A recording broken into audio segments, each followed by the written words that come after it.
We'll get out the sundial for them so they can...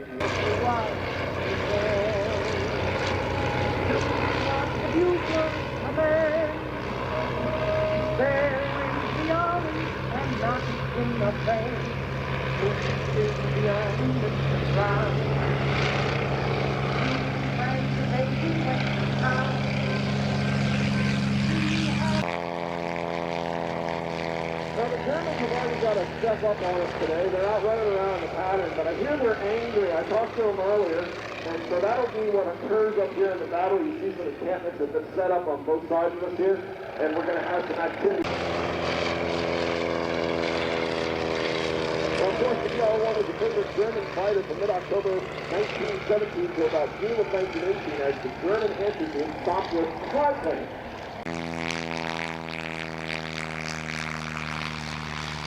There were only about 320 of them produced. There's no sliding of this one. Aircraft in Seaporter reaches out to ship by Davey Alfred. Once again.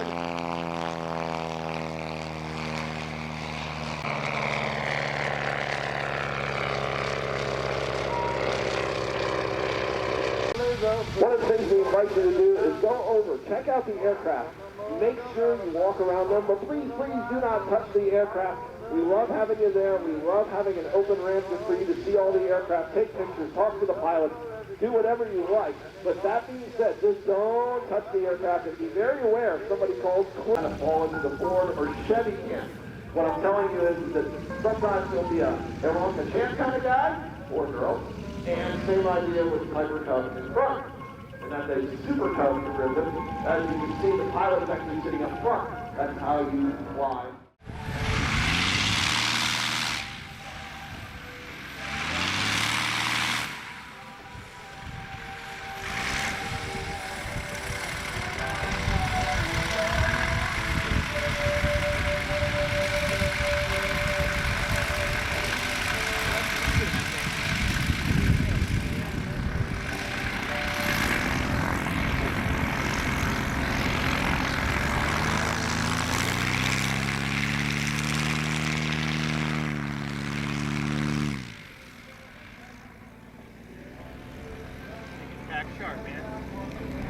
Get up close to them, but please do not touch the aircraft, and no smoking near the aircraft as well.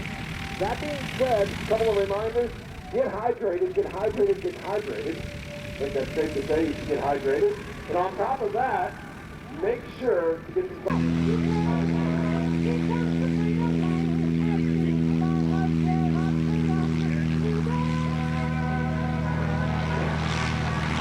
Now, as you get a first couple of flyby aircraft in the air, you'll notice that they really don't need a lot of runway. So they took off, of course, into the wind, and they're going to run around and give us some flyby like J.D. Alred, who played in the factory dress version of that of the DR-1, later became the personal aircraft to Lieutenant Fritz Kemp, who had 4 victories by the end of the war.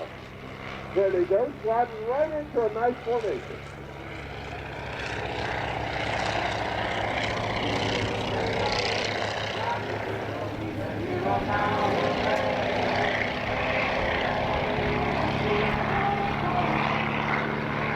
As you'll notice, as is with many formations, the outside pilot on the turn has to speed up a little bit to keep up in the formation. So he's working his way back in.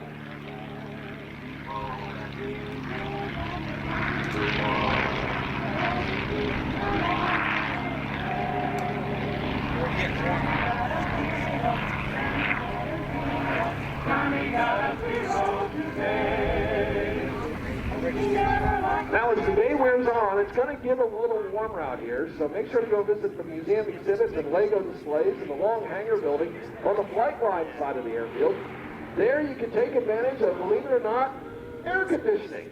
So there's an opportunity there if you wish to go cool off a little later in the day. Another way to cool off, of course, is to grab some water at one of our many locations. On the Airshow grounds, don't forget to visit the museum store for all your Airshow merch. Now, up in that direction is the National Warplane Museum Information Tent, just outside by Yellow and Hill Street. There's free water there. and also at the north side of the general admission parking area at the main admission gate.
All the way, and as the biplane makes its way back around for the final approach, you'll also see our L-birds working their way out. We'll explain a little more about the L-birds in a few minutes. You'll get a chance to see them fly down here. Next, here's a little bit of trivia. We'll be giving away posters, we'll be giving away t-shirts right up here at Show Center.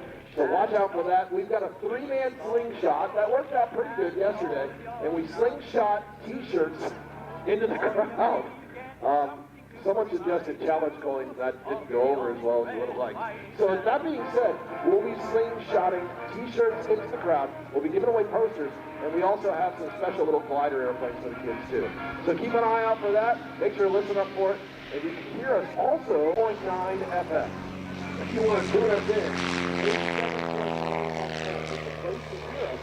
here in Geneseo.